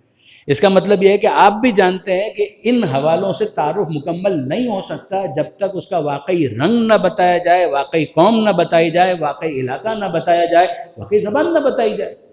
پروردگار عالم یہی فرما رہا ہے کہ ہم نے تم کو ایک مرد اور ایک عورت سے پیدا کیا تاکہ تمہارا تعارف ہو سکے. تمہارا نام ہونا چاہیے، تمہارے باپ کا نام ہونا چاہیے، تمہاری ماں کا نام ہونا چاہیے، تمہارے خاندان کا حوالہ بننا چاہیے، تمہاری قوم، تمہارا قبیلہ، تمہاری زبان، تمہارا علاقہ، تمہارا لباس، یہ تعارف بنے گا تاکہ تم اپنی پہچان کروا سکو. ہاں، اس کو تعارف کا ذریعہ بنانا، تعصب کا ذریعہ مت بنانا. اس کو تعارف کا ذریعہ بنانا، تعصب کا ذریعہ مت بنانا. کیا مطلب؟ یہ تمہارا تعارف ہے. تعارف کیوں ہے؟ ایسے کہ یہ تمہاری ماں ہے، بالکل ہے. یہ تمہارا باپ ہے، بالکل ہے. یہ تمہارے بھائی بہن ہیں، بالکل ہے. یہ تمہاری زمین ہے، بالکل ہے. یہ تمہارا علاقہ ہے، بالکل ہے. یہ تمہارا لباس ہے، بالکل ہے. تم خرچ بھی اگر کرو گے تو پہلے ان کے بارے میں سوچو گے. آپ ماں باپ پر کوئی تنقید کر سکتے ہیں کہ وہ باہر چیریٹی کرنے سے پہلے اپنے بچوں کو کیوں روٹی دیتے ہیں؟ کیا اس پر آپ کوئی ان پر گرفت کر سکتے ہیں، کرٹیسائز کر سکتے ہیں؟ دیکھو یہ کیسا ہے. ایک طرف کہتا ہے میں مسلمان ہوں، لیکن یہ کہ اپنے بچوں کو پہلے کھانا کھلاتا ہے. ارے صاحب سماج، سبحان اللہ، خدا نے واجب کیا ہے اس کے اوپر کہ وہ اپنے امیڈیٹ فیملی ممبرز کو لک آفٹر کرے، اور چیریٹی بالکل بعد میں کرے. اس میں بھی ایک ترتیب قائم کر دی گئی کہ چراغ تلے اندھیرا نہیں ہونا چاہیے. یہاں تک بھی کوئی اعتراض نہیں ہے اسلام کو اس پر بھی کوئی اعتراض نہیں ہے کہ پہلے آپ اپنے خاندان پر خرچ کریں، کوئی اعتراض نہیں. اسلام کو اس پر بھی کوئی اعتراض نہیں ہے کہ پہلے آپ اپنی اولاد اور اپنے گھر والوں اور اپنے خاندان والوں کی ایجوکیشن کے بارے میں سوچیں، ان کی صحت کے بارے میں سوچیں. اسلام کو کوئی اعتراض نہیں. ہاں، اسلام کو اعتراض ہے تو اس بات پر کہ آپ یہ کہیں کہ یہ میری قوم اور میرے قبیلے کا ہے، چاہے شرابی ہے، چاہے فاسق ہے، چاہے فاجر ہے، چاہے بدکار ہے، چاہے جواری ہے، اور وہ جو ہے وہ دوسرے قبیلے کا ہے، چاہے متقی ہے، چاہے پرہیزگار ہے، چاہے نمازی ہے، چاہے روزہ دار ہے، چاہے عزادار ہے. یہ ساری اچھی خوبیاں اس میں پائی جاتی ہیں، ساری بری باتیں میرے قبیلے والے میں پائی جاتی ہیں. مگر چونکہ یہ میرے قبیلے والا ہے لہذا قتل بھی کر کے آ جائے گا تو میں اس کا ساتھ دوں گا، چوری بھی کر کے آ جائے گا تو میں اس کا ساتھ دوں گا، ظلم بھی کر کے آ جائے گا تو میں اس کا ساتھ دوں گا. اب یہ تعارف نہیں رہا، اب یہ ویلفیئر نہیں رہا، اب یہ عصبیت ہے، اب یہ تعصب ہے. یہ وہ چیز ہے کہ جس کو اسلام منع کرتا ہے. اب آیت کو پورا سنیے. اے انسانوں، ان خلقناکم، ہم نے تم کو پیدا کیا، من ذکر و انثی، ایک مرد اور ایک عورت سے، وجعلناکم، ہم نے تم کو پلیس کیا، شعوبا و قبائل، مختلف قوموں میں، قبیلوں میں ہم نے تم کو پلیس کیا. کیوں؟ لتعارفوا، تاکہ تمہارا آپس میں انٹروڈکشن ہو سکے. ہم ان حوالوں کی عمارت کو بلڈوز ہوتا ہوا نہیں دیکھنا چاہتے. یہ حوالے رہنے چاہیے تاکہ تمہارا تعارف ہو سکے. ہاں، اب سنو، خدا کے نظر میں فضیلت اور برتری کا معیار کیا ہے؟ ان اکرمکم عند اللہ اتقاکم، اللہ کے نزدیک عزت میں وہ زیادہ ہے جو تقویٰ میں آگے ہے. وہ تقویٰ میں آگے بڑھتا چلا جائے تو عزت بھی خدا کی نظر میں اس کی بڑھتی چلی جائے گی. تم اپنی انفرادی حیثیت میں تقویٰ حاصل کرو، سبحان اللہ. تم اپنی خاندانی حیثیت میں تقویٰ حاصل کرو، سبحان اللہ. تم اپنے قبیلے کی کیپیسٹی کے اندر قبیلے والوں کو متقی اور پرہیزگار بنانے کی کوشش کرو. اسلام کو کوئی اعتراض نہیں ہے. Absolute naan sense. اگر کوئی یہ کہتا ہے کہ نہیں ان تمام حوالوں کو ختم ہو جانا چاہیے، دین کا یہ تقاضا ہے، اس نے دین کو بھی نہیں سمجھا، یا ڈسیپشن کے اندر ہے، سیلف ڈسیپشن کے اندر ہے، اور یا ولنگ ٹو ڈیسیو ادرس. کوئی تعلق نہیں ہے اس فلسفی کا اسلام کے ساتھ. برادران عزیز، be very clear on this point. پروردگار عالم فرماتا ہے یہ سمجھ لو کہ ان اکرمکم عند اللہ اتقاکم، تم میں اللہ کے نزدیک عزت میں وہ زیادہ ہے جو تقوی میں آگے ہیں۔ ہم ان حوالوں کو منہدم نہیں ہونے دینا چاہتے، وہ حوالے رہیں، اور ان حوالوں کے ساتھ تم اپنے ذہن کے اندر اتنی وسعت پیدا کرو، کام کرو قبیلے پر، قوم پر، خاندان پر، خود پر، فیملی پر، بچوں پر، اور پھر اس کے بعد اس طرح سے آگے بڑھو کہ دوسرے قبیلوں کے لیے رول ماڈل بن سکو۔ اب یہاں پر ہمارے سامنے بات آ گئی کہ ایک معیار ہے فضیلت کا تقوی، بالکل سمجھ میں آ گئی بات۔ اور قرآن مجید نے آپ دیکھیے روزہ کیوں واجب کیا گیا؟ لعلکم تتقون، شاید کہ تم متقی بن جاؤ۔ جنت کس کے لیے؟ اعدت للمتقین، جنت بنائی گئی ہے متقین کے لیے، سورہ آل عمران۔ اور کتنے ہی موقع کہ جہاں پر تقوی تقوی تقوی، پروردگار عالم نے اس پر گفتگو کی ہے، بالکل واضح ہے۔ یہ ایک معیار ہے تقوی، کیا دوسرا بھی کوئی معیار ہے کہ جو پروردگار عالم نے قرآن مجید کے اندر بیان کیا ہوا، چاہے اسی کی آف شوٹ ہو یا اپنی جگہ پرماننٹ ایک اسٹینڈرڈ اور یارڈ اسٹک ہو کہ جس کی بنیاد پر میجر کیا جا سکے کہ کون خدا کی نظر میں صاحب فضیلت ہے؟ ایک تو ہمارے سامنے آ گیا تقوی 1، کوئی دوسری چیز بھی ہے؟ جی ہاں، افمن کان مؤمنا کمن کان فاسقا لا یستوون، کیا مومن اور فاسق برابر ہو سکتے ہیں؟ یہ دونوں برابر نہیں ہو سکتے، لا یستوون، ہرگز نہیں۔ تو ہم کو سمجھ میں آ گیا کہ ایمان ایک اور معیار ہے، ایمان اگر ہے تو فضیلت ہے، اور اگر ایمان نہیں ہے تو فاسق ہے، فاسق ہے تو فضیلت نہیں ہے۔ تو ایمان سپیریارٹی رکھتا ہے، ہم کو سمجھ میں آ گیا، یہ دوسرا معیار۔ تیسرا معیار جو قرآن مجید بیان کرتا ہے وہ کیا ہے؟ قرآن مجید کہتا ہے کہ هل يستوي الذين يعلمون والذين لا يعلمون، کیا عالم اور جاہل برابر ہو سکتے ہیں؟ یعنی قرآن انسان کی کامن سینس کو اپیل کر رہا ہے کہ بتاؤ کہ وہ جو صاحب علم ہے اور جو جاہل ہیں، کیا یہ دونوں برابر ہو سکتے ہیں؟ نہیں ہو سکتے۔ اس کا مطلب یہ ہے کہ علم بھی ایک معیار ہے، علم بھی ایک معیار ہے کہ اگر کسی میں علم ہے تو وہ صاحب فضیلت ہے، اور اگر کوئی جاہل ہے تو جتنا وہ جاہل ہے اتنا ہی فضیلت سے دور ہو گیا۔ تین چیزیں تو ہم کو سمجھ میں آ گئے۔ چوتھی چیز، قرآن مجید کہتا ہے کہ فضل اللہ المجاہدین، سورہ النساء، فضل اللہ المجاہدین علی القائدین اجرا عظیما، اللہ نے فضیلت دے دی جہاد فی سبیل اللہ کرنے والوں کو، جو اللہ کی راہ میں جہاد کرتے ہیں ان کو فضیلت دے دی۔ کن پر؟ علی القائدین، جو بیٹھ گئے، جو بزدل ہیں، جو ڈر گئے، ان کے اوپر اللہ نے مجاہد کو، فی سبیل اللہ جہاد کرنے والے کو فضیلت دے دی، اجراً عظیمہ، اور اجر عظیم کے ذریعے سے فضیلت دے دی۔ تو برادران عزیز، ایک جملہ تو یہیں پر میں عرض کروں کہ پروردگار کہہ رہا ہے کہ جو جہاد کرنے والے ہیں اور جو بیٹھ جانے والے ہیں، تو بیٹھ جانے والے وہ جہاد کرنے والے کے برابر نہیں ہو سکتے۔ تو جب بیٹھ جانے والے اس کے برابر نہیں ہو سکتے تو بھاگ جانے والے اس کے برابر کیسے ہو سکتے ہیں؟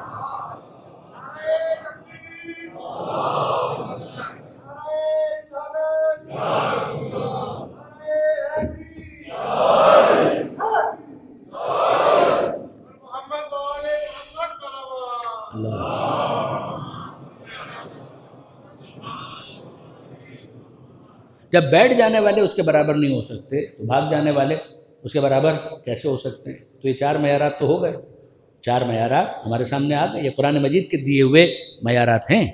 اور اب اچھا نہیں لگ رہا کہ میں چار پر اکتفا کروں، تو پانچواں معیار بھی سنیے تاکہ پنجتن کی نسبت سے 5 مکمل ہو جائیں۔ ایک تو تقوی ہو گیا، ایک ایمان ہو گیا، تیسرا علم ہو گیا، چوتھا جہاد فی سبیل اللہ ہو گیا، اور اب پانچواں پروردگار فرماتا ہے کہ لا یستوی الخبیث والطیب، پاک اور نجس برابر نہیں ہو سکتے۔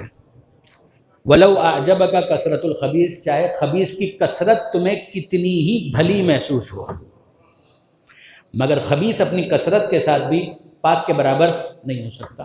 تو پھر ہم کو سمجھ میں آیا کہ جہاں طہارت ہے، جہاں طیب ہے، جہاں پاکیزہ ہیں، وہ صاحبان فضیلت ہے، اور جہاں نجاست ہے، جہاں خباثت ہے، وہ صاحب فضیلت نہیں ہے۔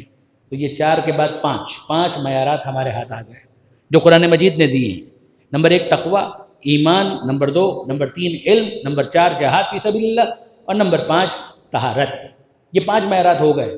اور اب میں آپ کو دعوت دیتا ہوں شرح صدر کے ساتھ، بغیر کسی عصبیت کے، بغیر کسی تعصب کے، بغیر کسی بائسنس کے، میں دعوت دیتا ہوں کہ آپ کتابیں کھولیے، آپ پڑھیے، حدیثوں کی کتابیں دیکھیے، سیرت کی کتابیں دیکھیے، معیار یہی رکھیے، یہی 5 معیارات رکھیے، اور پھر اس کے بعد ایک طرف علی کو رکھیے اور دوسری طرف جس کو چاہے رکھیں۔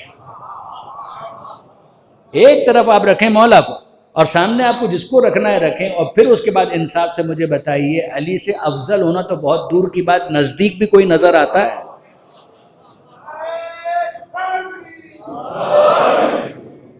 علی سے زیادہ فضیلت والا ہونا تو بہت دور کی بات ہے، کوئی نزدیک بھی آ سکتا ہے۔ اور میں آپ سے چاہوں گا کہ میرے ساتھ ذرا چلیں اور ہم سرسری بس جائزہ لیتے ہوئے آگے بڑھ جائیں۔ پہلا معیار ہے تقویٰ، کہ جہاں تقویٰ ہوگا وہاں فضیلت ہوگی۔ تو میں آپ سے پوچھتا ہوں کہ اگر کسی میں تقویٰ ہو تو اس کو کیا کہتے ہیں؟ اگر کسی میں تقویٰ ہو تو اس کو کہتے ہیں متقی، اور جو متقی ہوتا ہے وہ صف متقین میں ہوتا ہے۔ جس میں تقویٰ ہو وہ ہوتا ہے متقی، اور جو متقی ہوتا ہے وہ صف متقین میں ہوتا ہے۔ صف متقین میں ہونا اور ہے، امام المتقین ہونا اور ہے۔ صف متقین میں ہونا اور ہے، امام المتقین ہونا اور ہے۔ آسانی سے آپ سمجھ گئے، اب آگے بڑھیے۔ اسی ردیف اور کافی، جو اہل سخن ہے وہ جانتے ہیں کہ میں کیا عرض کر رہا ہوں، اسی ردیف اور کافی، وہ جو متقی ہے وہ صف متقین میں ہے۔ صف متقین میں ہونا اور ہے، امام المتقین ہونا اور ہے۔ دوسرا معیار کیا تھا؟ افمن کان مؤمنا کمن کان فاسقا لا یستوون، کیا مومن اور فاسق برابر ہو سکتا ہے؟ برابر نہیں ہو سکتے، لا یستوون، یہ برابر نہیں ہو سکتے۔ تو میں آپ سے پوچھنا چاہتا ہوں، جس میں ایمان ہو اس کو کیا کہتے ہیں؟ جس میں ایمان ہو اس کو کہتے ہیں مومن، اور جو مومن ہوتا ہے وہ صف مومنین میں ہوتا ہے۔ صف مومنین میں ہونا اور ہے، امیر المومنین ہونا اور ہے۔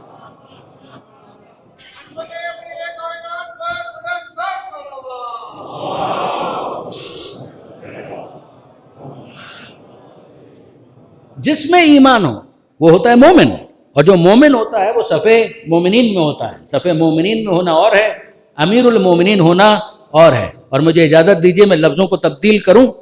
جس میں ایمان ہوتا ہے وہ صاحب ایمان کہلاتا ہے، صاحب ایمان ہونا اور ہے، کل ایمان ہونا اور ہے۔ درود بھیجیے گا محمد و آل محمد۔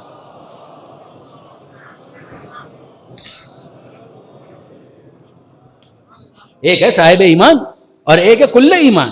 صاحب ایمان کی کیا مجال ہے کہ وہ کل ایمان کے سامنے آ سکے؟ جب صاحب ایمان کل ایمان کے مقابلے پر نہیں آ سکتا تو کوئی بے ایمان صاحب ایمان کے برابر میں کیسے آ سکتا ہے؟ کل ایمان کے مقابلے میں کیسے آ سکتا ہے؟ درود بھیجیے گا محمد و آل محمد۔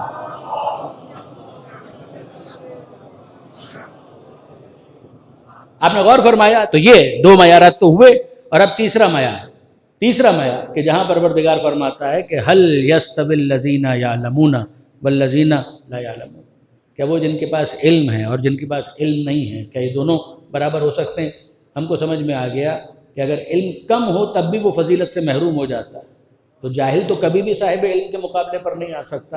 اور اگر علی کے مقابلے پر کسی اور کے علم کو دیکھنا ہے تو کوئی ثبوت تو پیش کرو۔ یہ میں علامہ رشید ترابی کا جملہ آپ کی خدمت میں عرض کر رہا ہوں، بہت پیارا ایک تبصرہ فرمایا کرتے تھے۔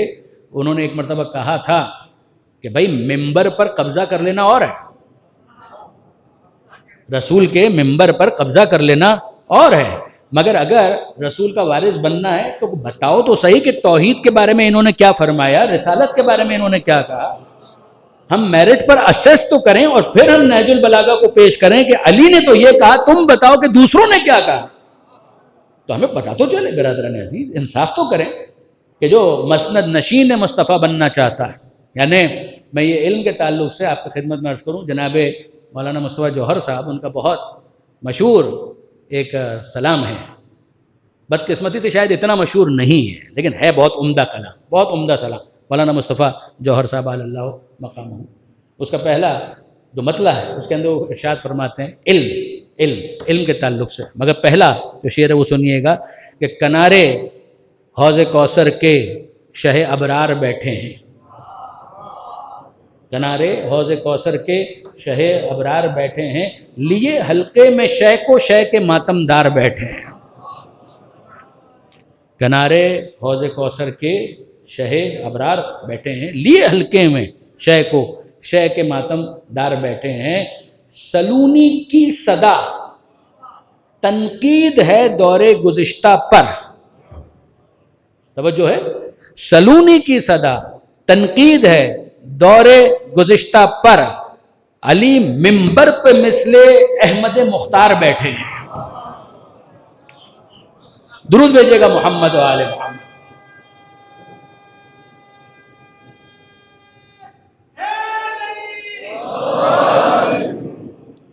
کہ یہ ہمت تو کسی میں نہیں ہوئی علی کے سوا کہ وہ ممبر پر بیٹھ کر یہ کہے کہ سلونی قبل ان تفقدونی، مجھ سے پوچھو اس سے پہلے کہ تم مجھے اپنے درمیان نہ پاؤ. خدا کی قسم میں زمین کے راستوں سے زیادہ آسمان کے راستوں سے واقف ہوں. میں آسمان کے راستوں سے زیادہ واقف ہوں زمین کے مقابلے میں. آپ غور فرمائیے کہ یہ جملہ کسی اور نے نہیں کہا. اور پھر اس کے بعد شان بھی مولا کائنات کی یہ ہے کہ جب یہ اس طرح سے گفتگو کرتے تھے تو پھر باقاعدہ کہتے تھے کہ ھذا لعاب رسول اللہ، یہ جو علم کے دریا تم بہتے ہوئے دیکھ رہے ہو نتیجہ ہے لعاب مصطفیٰ کی گھٹی کا. جو پیغمبر اکرم نے اپنا لعاب غذائے اول کے طور پر جو میرے دہن میں اپنا لعاب ٹپکایا تھا، یہ اس کا نتیجہ ہے. تو آپ کے ذہن میں ہوگا کہ جب مولا کائنات اس دنیا میں تشریف لائے تو خانہ کعبہ میں آمد ہوئی اور پیغمبر اکرم جناب بنت اسد کو مبارکباد دینے کے لیے جوف کعبہ میں تشریف لے گئے. پیغمبر اکرم بہت قربت رکھتے تھے جناب بنت اسد سے، ماں کہہ کر مخاطب کرتے تھے، یا امی بعد امی. جس طرح جناب ابو طالب نے پیغمبر اکرم کو باپ بن کر پالا ہے، جناب بنت اسد انہوں نے ماں بن کر پیغمبر اکرم کی تربیت کی ہے اور پرورش کی ہے. تو وہ کہتے تھے یا امی بعد امی، اے میری ماں کے بعد میری دوسری ماں. جب آئے ہیں مولا کائنات اس دنیا میں تشریف لا چکے اور پیغمبر اکرم نے مبارکباد دی کہ چچی جان مادر گرامی آپ کو بیٹے کی ولادت مبارک ہو. تو جناب بنت اسد نے مبارکباد تو قبول کی، مگر پیغمبر اکرم نے پہچانا کہ چہرے پر کچھ آثار تفکر ہے، کہ کچھ پریشان سی محسوس ہو رہی ہیں چچی جان. تو سوال کیا کہ خیریت، میں آپ کو کچھ پریشان دیکھ رہا ہوں. کہا کہ ہاں بیٹا بات اتنی سی ہے کہ اس نومولود نے اب تک آنکھیں نہیں کھولی. علی اب تک انہوں نے آنکھیں نہیں کھولی. تو پیغمبر اکرم مسکرائے اور پیغمبر اکرم نے کہا کہ چچی جان ایک کام کیجئے، ذرا اس نومولود کو علی کو میری آغوش میں تو دیجئے. اور جیسے ہی جناب بنت اسد نے پیغمبر اکرم کی آغوش میں دیا، آغوش مصطفیٰ کی حرارت محسوس کی ہے اور علی نے آنکھیں کھول کر پہلی زیارت روح مصطفیٰ کی. پہلی زیارت اس دنیا میں رخ مصطفیٰ کی. اور یہ وہ موقع تھا جب پیغمبر اکرم نے وہ کمال کا جملہ ارشاد فرمایا، اور جملہ یہ تھا کہ یا علی خصصتنی بالنظر خصصتک بالعلم. اے علی تو نے اپنی پہلی نظر مجھ سے مخصوص کر دی، میں نے اپنا علم تجھ سے مخصوص کر دیا. درود بھیجیے گا محمد و آل محمد.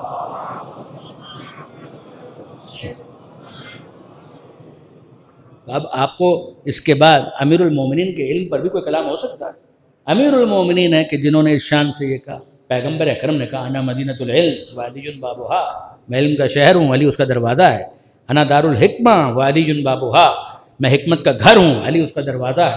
اور مولا ممبر پر بیٹھ کر یہ کہتے ہیں کہ لو سنیت لی الوسادہ اما واللہ، اللہ کی قسم لو سنیت لی الوسادہ فجلست علیہا لافتیت اہل التورات بتوراتہم واہل الانجیل بانجیلہم واہل القرآن بقرآنہم حتی ینطقوا صدق علی وما کذب. ذرا آپ الفاظ کا جلال تو دیکھیے. اللہ کی قسم اگر میرے لیے اطمینان کی مسند بچھا دی جائے اور میں اس پر بیٹھوں اور میرے سامنے اہل انجیل آئیں گے تو میں انجیل سے فتویٰ دوں گا، اگر یہودی آئیں گے میں توریت سے فتویٰ دوں گا، مسلمان آئیں گے میں قرآن سے فیصلہ کروں گا، اور فیصلہ بھی اس طرح کا کروں گا کہ سب کہہ اٹھیں گے صدق علی وما کذب، سب کچھ سچ کہا علی نے، جھوٹ کا شائبہ بھی نہیں. صدق علی وما کذب، صدق علی وما کذب، علی نے سچ کہا اور جھوٹ نہیں کہا، کچھ جھوٹ نہیں تھا.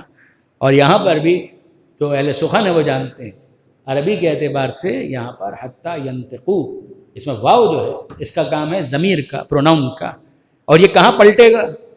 یعنی جب آپ کہتے ہیں نا اٹ، تو اٹ سے کون مراد؟ جب آپ کہیں دھے تو دھے سے کون مراد؟ جب یہ کہیں وہ سب کہہ اٹھیں گے تو یہاں پر یہ بحث کی علماء نے، اور کمال کی بحث ہے، یعنی نقطہ رسی بھی اگر آپ دیکھیں کمال کی ہے کہ فیصلہ ایسا کروں گا کہ وہ سب کہہ اٹھیں گے. تو یہاں پر یہ بحث ہوئی کہ وہ سب کون؟ یہود، عیسائی مسلمان وہ کہہ اٹھیں گے؟ کہ ایک احتمال تو یہ ہے، ایک پروبیبلٹی تو یہ ہے کہ وہ سب کہہ اٹھیں گے، دوسری پروبیبلٹی یہ ہے کہ نہ، انسانوں کی کہاں بات ہو رہی ہے، وہ تو فیصلہ کروانے کے لیے آئے ہیں، فیصلہ ایسا کروں گا کہ کتابیں کہہ اٹھیں گی علی نے سچ کہا، فیصلہ وہ کروں گا کہ کتابیں کہہ اٹھیں گی، ہر کتاب کی گواہی ساتھ میں شامل ہوگی کہ صدق علی وما کذب، علی نے سچ کہا، کچھ جھوٹ نہیں کہا۔ یہ ہے علم امیر المومنین، اور بہت علماء اہل سنت ہیں کہ جنہوں نے بڑی فراخ دلی کے ساتھ یہ جملے لکھے ہیں، اور میں اس پر ان کو خراج تحسین پیش کرتا ہوں۔ لکھنے والوں نے لکھا کہ سب کا علی سے پوچھنا اور علی کا کسی سے نہ پوچھنا، سب کا علی سے پوچھنا اور کسی سے علی کا نہ پوچھنا دلیل ہے کہ سب علی کے محتاج تھے، علی کسی کے محتاج نہیں تھے۔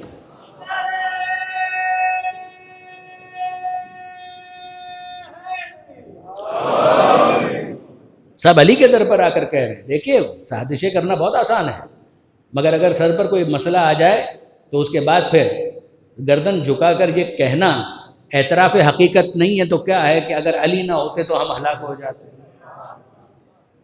اگر علی نہ ہوتے تو ہم ہلاک ہو جاتے۔ اچھا، میں اس بات کو قبول کرتا ہوں کہ واقعاً اگر علی نہ ہوتے تو ہلاک ہو جاتے، مگر بہت سے بدبخت ایسے ہیں کہ علی ہیں پھر بھی ہلاک ہو گئے، اگر علی ہیں پھر بھی وہ ہلاک تو ہو گئے۔ تو اب دیکھیں گے کہ یہ علم کی منزل پر جو پروردگار عالم نے جو تیسرا معیار کہ حل یستوی الذین یعلمون والذین لا یعلمون، تقوی ایک معیار، ایمان دوسرا معیار، تیسرا معیار علم، اور اب چوتھا معیار فضل اللہ المجاہدین علی القائدین اجرا عظیما، کہ اللہ نے مجاہد فی سبیل اللہ کو بیٹھ جانے والوں پر فضیلت عطا کی ہے۔ اور یہ عرض کر چکا کہ جب بیٹھ جانے والے ان کے برابر نہیں ہو سکتے تو بھاگ جانے والے ان کے برابر کیسے ہو سکتے ہیں؟ دیکھیے، اس کے اندر پھر مسئلہ کیا آ جاتا ہے؟ عصبیت دامنگیر ہو جاتی ہے، ورنہ تو بہت آسان، جب علم کی بات کی جائے تو ان کا کوئی علمی خطبہ دکھائیے، جو مقابلے پر ہیں ان کا کوئی علمی خطبہ دکھائیے، اور اگر جہاد کی بات ہے تو علی کا جہاد تو یہ ہے، جو سامنے افراد موجود ہیں ان کا کوئی جہاد تو کوئی دکھائے کہ کہیں پر انہوں نے کسی جگہ مقابلہ کیا ہو۔ دیکھیے برادران عزیز، میں عرض یہ کرنا چاہ رہا ہوں کہ ہم کو تو انسانوں کی گواہی کی بھی ضرورت نہیں ہے، ہمیں علی کے جہاد کے لیے انسانوں کی گواہی کی بھی ضرورت نہیں ہے۔ بدر کا میدان گواہی دے گا، احد کا میدان گواہی دے گا، خیبر کا در گواہی دے گا، خندق گواہی دے گی، یہ سارے میدان حنین یہ گواہی دیں گے، جمل، صفین، نہروان گواہی دیں گے کہ علی کا جہاد کیا تھا۔ اور میں آپ کی خدمت میں عرض کروں برادران عزیز، اگر میدان کی گواہی بھی نہیں چاہیے، انسان کی گواہی بھی نہیں چاہیے، تو فرشتے کی گواہی قبول ہے؟ فرشتے کی گواہی قبول ہے؟ فرشتے نے کسی اور کی شجاعت کا کلمہ نہیں پڑھا، احد کے میدان میں بس ایک کا کلمہ پڑھا کہ لا فتح الا علی لا سیف الا ذوالفقار۔ اگر کوئی جوان ہے تو علی، اور اگر کوئی تلوار ہے تو ذوالفقار، لا فتح الا علی ولا سیف الا ذوالفقار۔ اور نظم میں جس طریقے سے شعراء نے محنت کی ہے، میں تو بس اپنی نثری زبان کے اندر اس کو عرض کر رہا ہوں، ایک بہت اچھا شعر ہے، اس کو میں اپنے انداز سے آپ کے سامنے عرض کر رہا ہوں کہ کسی نے کہا کہ معلوم ہے کہ لافتہ کون ہوتا ہے، یعنی کس کو لافتہ کہا جاتا ہے؟ بھائی لافتہ قصیدہ پڑھا جا رہا ہے، کلمہ پڑھا جا رہا ہے، شجاعت کا کلمہ، تو لافتہ کون ہوتا ہے؟ لافتہ یہ کون ہوتا ہے؟ کہ جو میدان میں لاپتہ نہیں ہوتا وہی لافتہ ہوتا ہے۔ جو لافتہ ہوتا ہے وہ کبھی میدان میں لاپتہ نہیں ہوتا، وہ میدان میں موجود رہتا ہے، وہ کبھی فرار اختیار نہیں کرتا۔ آپ نے غور فرمایا برادران عزیز، علامہ رشید ترابی علی اللہ مقامہ، ان کا ایک تبصرہ مجھے بہت پسند ہے، مجھے بہت فیسینیٹ کرتا ہے ان کا یہ تبصرہ۔ ماہ رمضان تھا، اور ماہ رمضان میں آپ جانتے ہیں کہ جنگ بدر ہوئی تھی، اور جنگ بدر کے ہیرو علامہ شبلی نعمانی نے تصریح کی ہے، یہ لفظ استعمال کیا انہوں نے، جدید اردو میں یہ لفظ استعمال ہونا شروع ہوا تھا نا، ہیرو، تو انہوں نے یہ لفظ استعمال کیا سیرت النبی میں کہ جنگ بدر کے ہیرو تو علی بن ابی طالب تھے۔ اچھا، شبلی نعمانی کوئی امیر المومنین کے ڈائی ہارٹ فین نہیں ہیں، مگر انہوں نے بہرحال ہمت کر کے یہ لکھ دیا وہاں پر کہ 70 میں سے 35 کافروں کو قتل کیا علی نے، اور باقی آدھوں کو فرشتوں کی مدد سے دوسروں نے. آدھوں کو علی نے قتل کیا اور باقی آدھوں کو فرشتوں کی مدد کے ساتھ دوسرے مجاہدین نے قتل کیا. چلیے ٹھیک ہے, تو ہیرو تو یہ ہو گئے. ماہ مبارک رمضان ہر سال یہ ہوتا تھا. اب آج کل تو ظاہر ہے کہ سوشل میڈیا اور یہ سب آ گیا نا, ورنہ پہلے یہ اب ہمارے جو ینگسٹرز ہیں, ٹین ایجرز ہیں, ان کو سمجھنا بھی شاید اب مشکل ہو جائے کہ ایڈیشنز نکلا کرتے تھے اور ان کی بڑی اہمیت ہوتی تھی. جنگ اخبار لکھ رہا ہے, دوسرے اخبارات لکھ رہے ہیں, کسی مناسبت سے کوئی ایڈیشن نکلا کرتا تھا. مثال کے طور پہ ماہ رمضان آیا تو ماہ رمضان کے اندر جنگ بدر کے اوپر پورا ایک ایڈیشن الگ سے شائع ہوتا تھا. تو لکھنے والے نے پوری جنگ بدر لکھی, علامہ رشید ترابی کا زمانہ تھا, اور پوری جنگ بدر لکھی, اور اس جنگ بدر میں سب کچھ تھا مگر ذکر علی مفقود. مولا کا ذکر پورے صفحے پر کہیں پر بھی نہیں. پوری جنگ بدر انہوں نے لکھ دی علی کے ذکر کے بغیر. تو علامہ رشید ترابی ان چیزوں پر بہت نظر رکھتے تھے, وہ صاحب نظر تھے, اور صرف کتابوں کی حد تک نہیں, اخبار میں کیا شائع ہوا, اس مقرر نے کیا کہا, ریڈیو پر کیا نشر ہوا, یہ ساری چیزوں پر ان کی بڑی نظر ہوتی تھی. تو انہوں نے اس پر ایک بہت کمال کا تبصرہ کیا, پوری جنگ بدر علی کے بغیر. تو انہوں نے کہا کہ بھئی پوری جنگ بدر انہوں نے لکھ دی اور علی کا ذکر کہیں پر نہیں ہے. اب تبصرہ سنیے. وہ فرماتے ہیں کہ اگر سورہ یوسف سے یوسف کو نکال دیا تو باقی کیا بچا؟ اگر سورہ یوسف سے یوسف کو نکال دیا تو باقی کیا بچا؟ یعنی آپ ذرا غور فرمائیے کہ آپ تذکرہ کہیں کہ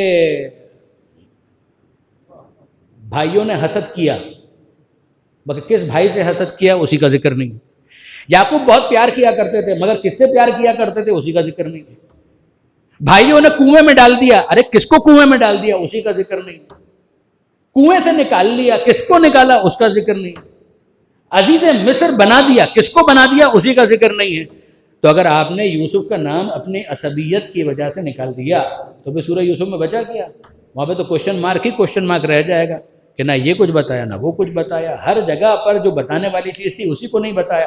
تو انہوں نے فرمایا کہ سورہ یوسف سے اگر یوسف کو نکال دو تو بچا کیا؟ اگر سورہ یوسف سے یوسف کو نکال دو تو کچھ باقی نہیں بچتا, اور اگر بدر سے علی کو نکال دو تو کچھ باقی نہیں بچتا.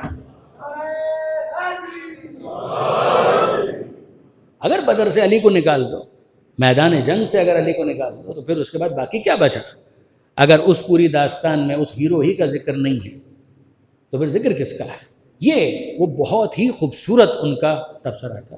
اور اب آخری پانچواں جو معیار تھا اس کے اوپر بھی 2 جملے اور مجلس کو مکمل کر دیا جائے. وہ 5واں معیار تقوی نمبر 1, ایمان نمبر 2, علم نمبر 3, جہاد فی سبیل اللہ نمبر 4, اور نمبر 5 لا یستوی الخبیث والطیب ولو اعجبک کثرت الخبیث. برابر نہیں ہو سکتے. لا نہیں, یستوی برابر, لا یستوی برابر نہیں ہو سکتے. خدا کہہ رہا ہے برابر نہیں ہو سکتے. کون برابر نہیں ہو سکتے؟ الخبیث والطیب. خبیث اور طیب یہ دونوں برابر نہیں ہو سکتے. نجس اور پاک یہ دونوں برابر نہیں ہو سکتے. لفظوں کو تبدیل کرتے جائیے. خبیث کا مطلب کیا ہے؟ اردو میں بھی استعمال ہوتا ہے, لیکن نجس خبیث ایک ہی بات. اور لفظ کو تبدیل کریں, خبیث کہیے, نجس کہیے, پلید کہیے, ایک ہی بات. خبیث کہیے, نجس کہیے, پلید کہیے, رجس کہیے, بات تو ایک ہی ہے. میں چاہوں گا کہ آپ کا ذہن خود منتقل. خبیث کہیے, نجس کہیے, پلید کہیے, رجس کہیے, بات ایک ہی ہے. اور دوسری طرف پروردگار نے کہا کہ یہ سب طیب کے برابر نہیں ہو سکتے. تو طیب کے برابر نہیں ہو سکتے. طیب یعنی پاک. یعنی برادران اہل سنت میں تو رواج ہے کہ بچوں کو کلمہ یاد کروایا جاتا ہے تو یہ کہہ کر پہلا کلمہ طیب یعنی پاک, یہ باقاعدہ یہ گردان کروائی جاتی ہے. طیب یعنی پاک, یعنی سب کو معلوم ہے کہ طیب کا مطلب پاک. تو طیب کہیے, اردو میں, فارسی میں آپ پاک کہیے, یا لفظوں کو اور بدل دیجئے, طاہر کہیے, طہارت کہیے, پاکیزہ کہیے. یہ ہے طیب کا مطلب, اور وہ ہے خبیث کا مطلب. اور پروردگار کہہ رہا ہے کہ یہ دونوں برابر نہیں ہو سکتے. چاہے تمہیں خبیث کی کثرت کتنی ہی بھلی محسوس ہو مگر وہ طیب کے برابر نہیں ہو سکتا. تو اب برادران عزیز ہم کہاں ان طیب کو تلاش کریں؟ کتنا احسان ہے پیغمبر کا کہ چادر میں پانچوں کو جمع کر دیا، اور جمع کرنے کے بعد کا اللہم ہؤلاء اہل بیتی و خاصتی و حامتی، مالک یہ ہیں میرے اہل بیت، ان سے ہر رچ کو دور رکھ اور ویسا پاک رکھ کہ جیسا پاکیزگی کا حق ہے۔ اور پروردگار عالم نے بھی اعلان کر دیا انما یرید اللہ لیذھب عنکم الرجس اہل البیت ویطہرکم تطہیرا۔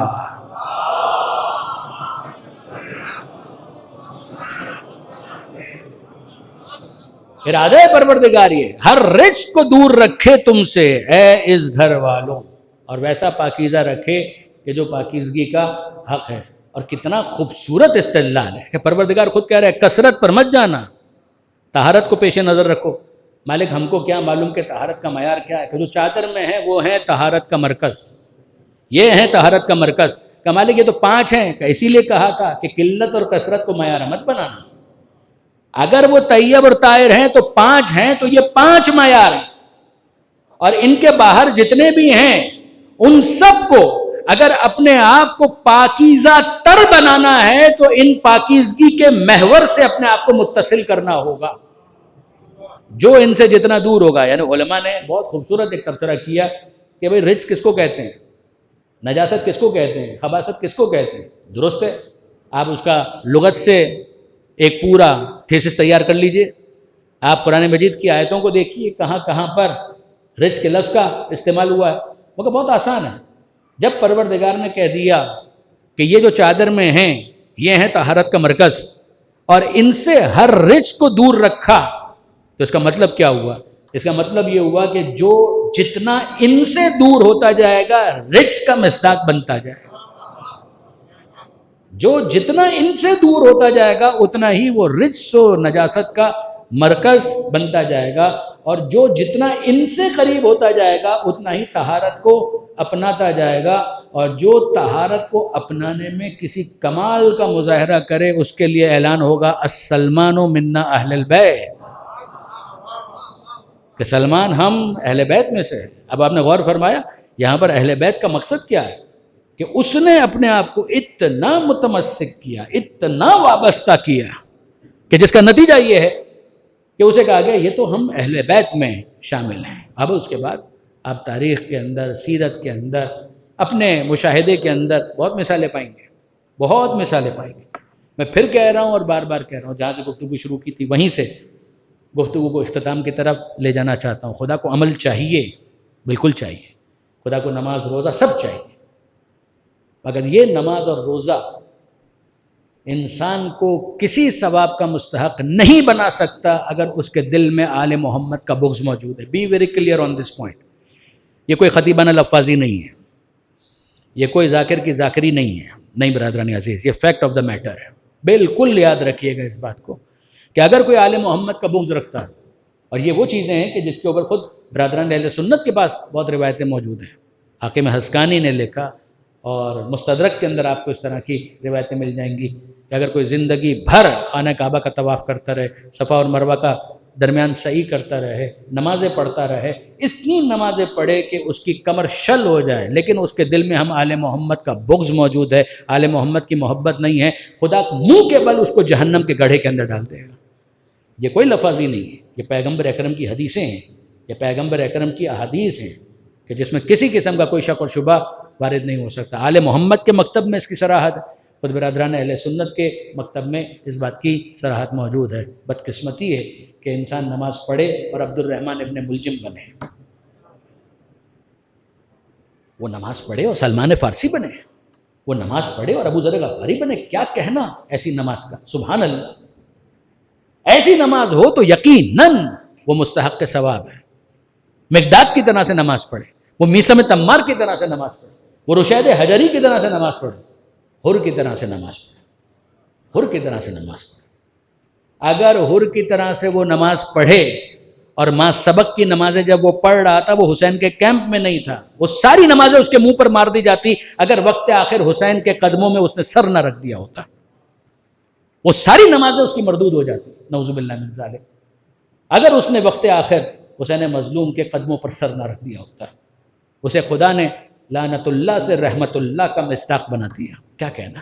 اور یہ عبد الرحمن ابن ملجم، کل میں نے آپ کی خدمت میں عرض کیا کہ وہ علی کا آخری سجدہ کہ جب علی نے آخری مرتبہ مسجد کی محراب میں کہا سبحان ربی الاعلیٰ و بحمدہ، جماعت کی نماز پڑھاتے ہوئے، اور جب علی کا سر اٹھ رہا تھا تو ابن ملجم کی تلوار گر رہی تھی، اور جب علی کا سر زخمی ہوا اور خون بہہ بہہ کر محاسن تک داڑھی تک آنے لگا تو امیر المومنین نے کہا فزت برب الکعبہ، رب کعبہ کی قسم میں کامیاب ہو گیا. خون کو دیکھ کر کہا کہ ھذا ما وعدنا اللہ ورسولہ، ارے یہ وہی تو ہے کہ جس کا مجھ سے وعدہ کیا تھا اللہ نے بھی اور اللہ کے رسول نے، کہ شقی ترین شخص ہے علی تجھے ضربت لگائے گا. یہ وعدہ پورا ہوا. اور پھر امیر المومنین زمین سے خاک اٹھا کر اپنے زخم پر ڈالتے ہیں اور قرآن کی آیت پڑھتے ہیں کہ منہا خلقناکم وفیہا نعیدکم ومنہا نخرجکم تارۃ اخری، اسی مٹی سے تمہیں پیدا کیا، اسی میں تمہیں پلٹائیں گے اور اسی سے تمہیں واپس اٹھایا جائے گا. امام حسن تشریف لائے، بابا کا سر اپنی گود میں لینا چاہتے ہیں. علی کہتے ہیں اے بیٹا حسن پہلے نماز مکمل کراؤ، پہلے نماز مکمل کراؤ.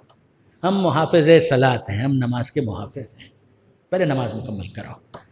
کتنا مشکل ہوگا امام حسن کے لیے اس وقت نماز پڑھانا، مگر وہ فریضہ جو امام کے کاندھوں پر ہے امام نے اس کو ادا کیا. بابا برابر میں ہیں، پیچھے نمازی کھڑے ہیں.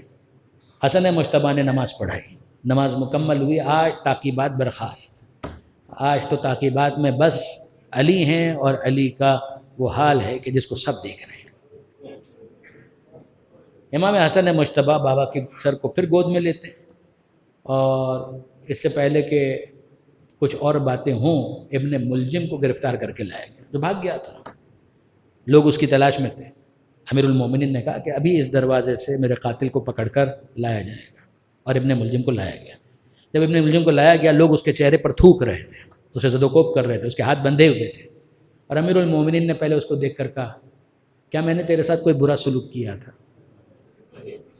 کیا میں نے تجھ پر کوئی ظلم کیا تھا؟ کیا کوئی تیرے پاس عذر ہے اس کام کے لیے کہ جو تو نے انجام دیا؟ وہ سر جھکائے کھڑا رہا، وہ سر جھکائے کھڑا رہا. کہ امیر المومنین کیا آپ اس کو بچا سکتے ہیں کہ جو جہنم کا ایندھن بننے کے لیے خود تیار ہو چکا ہو؟ یہ جملہ ابن ملجم سے منسوب ہے کہ اس نے اس موقع پر یہ کہا. ابن ملجم کھڑا ہوا تھا، ہاتھ بندھے ہوئے تھے اور انتہائی خوف زدہ تھا. ایسے میں امیر المومنین نے امام حسن سے کہا اے بیٹا حسن مجھے اچھا نہیں لگ رہا. کہا بابا کیا اچھا نہیں لگ رہا؟ کہ ذرا دیکھو یہ ابن ملجم کے ہاتھوں کو کتنی سختی کے ساتھ باندھا ہوا ہے،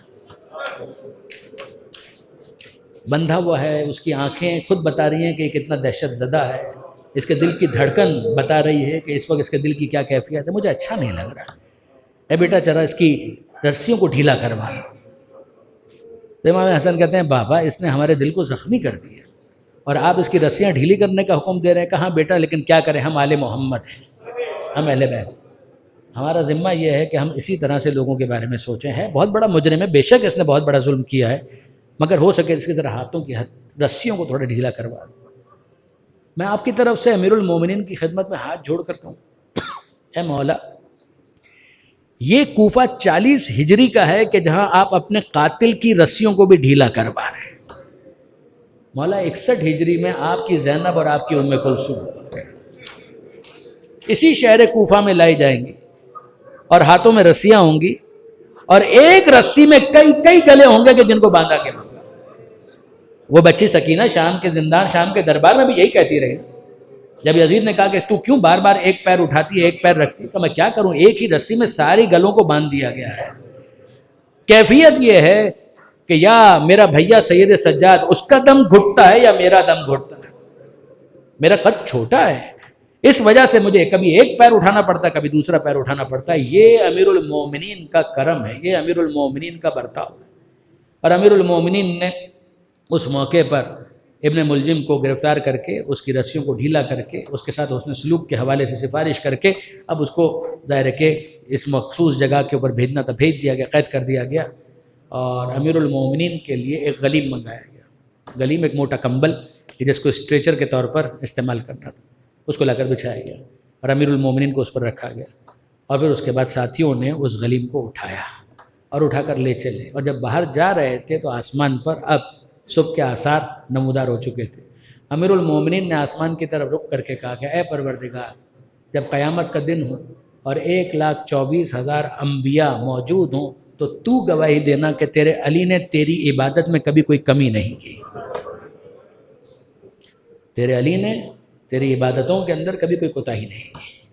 اور پھر اس کے بعد امیر المومنین کو آہستہ آہستہ لے جا رہے تھے، اور کچھ دیر کے بعد جب گھر نزدیک آ گیا، اب یہ جملے میں خاص آیت اللہ خامنائی کو ڈیڈیکیٹ کرنا چاہوں گا۔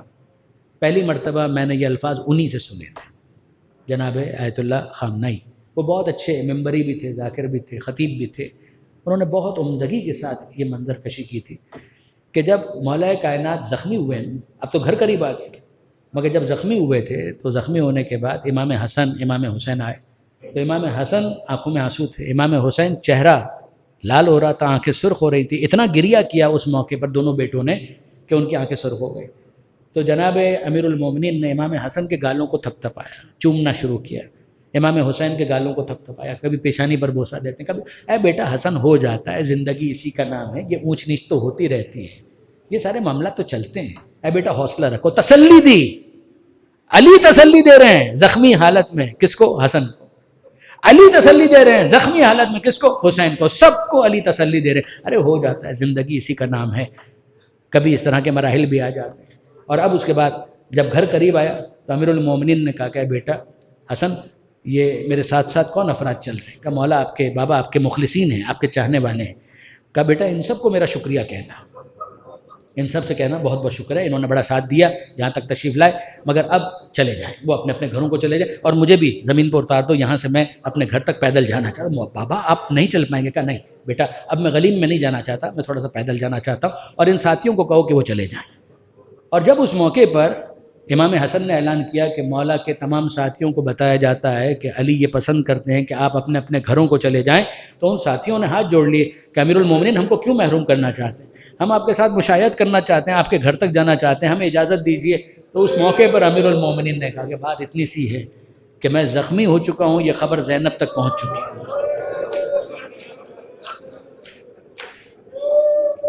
میں شدید زخمی ہوں، یہ اطلاع زینب کو پہنچ چکی ہے، ام کلثوم میری بیٹیوں کو یہ اطلاع پہنچ چکی ہے، میں تو کمبل سے زمین پر بھی اسی لیے چلنا چاہتا ہوں کہ میری بیٹیاں دور سے جب دیکھیں گی کہ اس طرح سے مجھے اسٹریچر پر لایا جا رہا ہے تو وہ اور پریشان ہو جائیں گی، اور دوسری بات یہ ہے کہ تم میرے ساتھ چلو گے تو میری بیٹیاں بہرحال گریہ کر رہی ہوں گی، مجھے اچھا نہیں لگتا کہ زینب کی آواز گریہ نامحرموں کے کانوں تک پہنچے، ام کلثوم کے رونے کی آواز دوسروں کے کانوں تک پہنچے، مجھے اچھا نہیں لگتا۔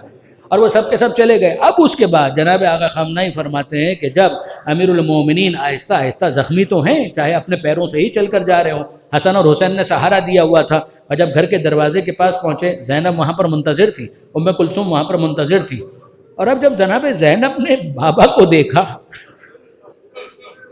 جناب زینب نے بابا کو دیکھا، کچھ دیر تک دیکھتی رہی اور اس کے بعد دھاڑے مار مار کر رونا شروع ہو گیا۔ اور جب جناب زینب گریہ کر رہی تھی تو منظر بالکل بدل گیا۔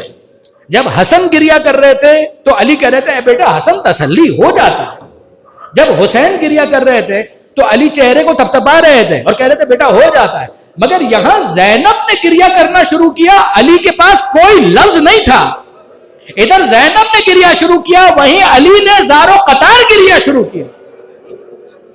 زینب کی آنکھوں میں علی آنسو نہیں دیکھ پائے، بے اختیار زار و قطار رونا شروع کیا، وہاں زینب رو رہی ہیں، یہاں علی رونا شروع ہو گئے۔ اب میں آپ کی طرف سے کہوں اے امیر المومنین، آج کوفہ میں آپ زینب کے چند آنسو نہ دیکھ سکے، آپ کی کیا حالت بھی ہوگی جب شام غریبہ میں آپ نے زینب کو فریاد کرتے ہوئے دیکھا ہوگا، اے آنے والے رک جا، یہاں پر اب لوٹنے کے لیے کچھ باقی نہیں بچا، مگر وہ سوار آتا جا رہا ہے، اور جب وہ اور نزدیک آ رہا تھا، زینب کہتی ہے میں خود وعدہ کرتی ہوں اگر کوئی چیز ایسی قیمتی موجود ہوگی میں صبح خود تجھے دے دوں گی، کم سے کم ابھی میرے بچوں کی نیند خراب نہ کر۔ بہت مشکل سے سکینہ سوئی ہے، مگر وہ آنے والا پھر آ رہا ہے، اور جب آنے والا آیا اور زینب نے لگام فرس کو تھام لیا، میں نے اتنی مرتبہ تجھ سے کہا کہ تو رک جا، مگر تو نہیں مانا، تو ہے کون؟ تجھے معلوم ہے میں علی کی بیٹی زینب بات کر رہی ہوں۔ اور اب اس آنے والے نے اپنے چہرے سے نقاب ہٹایا اور زینب نے دیکھا ارے یہ تو میرے بابا ہے، اور جب جناب زینب نے دیکھا تو بے اختیار رونا شروع کیا. کوئی مجھے بتائے کہ علی کے دل پر کیا گزر گئے, کوئی مجھے بتائے کہ علی کے دل پر کیا گزری. اس موقع پر جب جناب زینب نے فریاد شروع کی, اے بابا میرا حسین نہ رہا, اے بابا عباس نہ رہے, اے بابا شبیہ پیغمبر علی اکبر نہ رہا, اے بابا آپ تو وہ ہیں کہ جنہوں نے اپنے قاتل کو بھی کاسہ شیر پیش کیا تھا, مگر بابا آپ کا ہم نام وہ چھوٹا علی اصغر, اس کی پیاس بجھانے کے لیے تو پانی بھی نہ آیا, 3 بھال کے تیر سے اسے سیراب کی.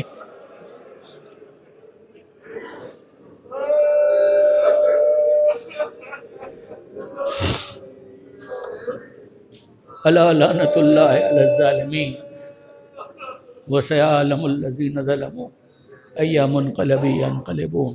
ماتم حسین.